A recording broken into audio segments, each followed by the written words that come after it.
Isang grupo ang nananawagang magbitiw sa pwesto si MRT General Manager Attorney Alvi Tangcol.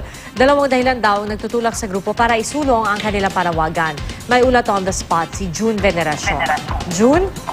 Diya, hindi man marami ang kanilang bilang, dinaan na lang sa lakas ng boses kung Riles laan sa sambayanan o Riles. Ang panawagang magbitiw na sa pwesto si MRT General Manager Attorney Alvi Tangcol III. Unang punto, bakit dapat na raw magbitiw sa pwesto si Vitangcol? Ang pagkakadawit ng kanyang pangalan sa 30 million na extortion attempt sa check company na Inicon.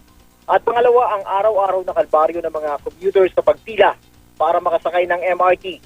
Naniniwala ang Riles na may kinalaman si Vitangcol sa Inicon controversy na ibininyag ni Czech Ambassador Joseph Richter. Nagdududa tuloy ang militanteng grupo na baka malapit si Vitangcol kay Pangulong Aquino o di kaya sa kanyang mga kamag-anak, kabarilan at kaklase kaya hindi ito umalis sa pwesto. Dati nang sinabi ng Malacanang na hindi malapit sa Pangulo si Vitangcol.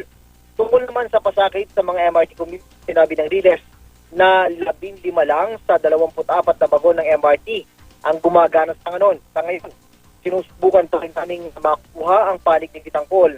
Bagay dumat sa mga naunang pahayag.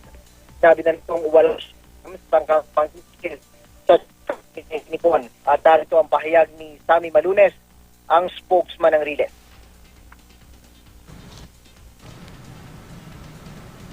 Asan ang budget ng Kongreso na itilaan para sa rehabilitation, maintenance ng mga train na yan?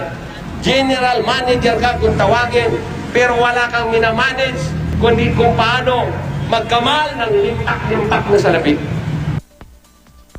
Yan ang pinakasariwang balita mula rito sa may tanggapan ng MRT. Balik sa Itiya. Maraming salamat, June Veneracion.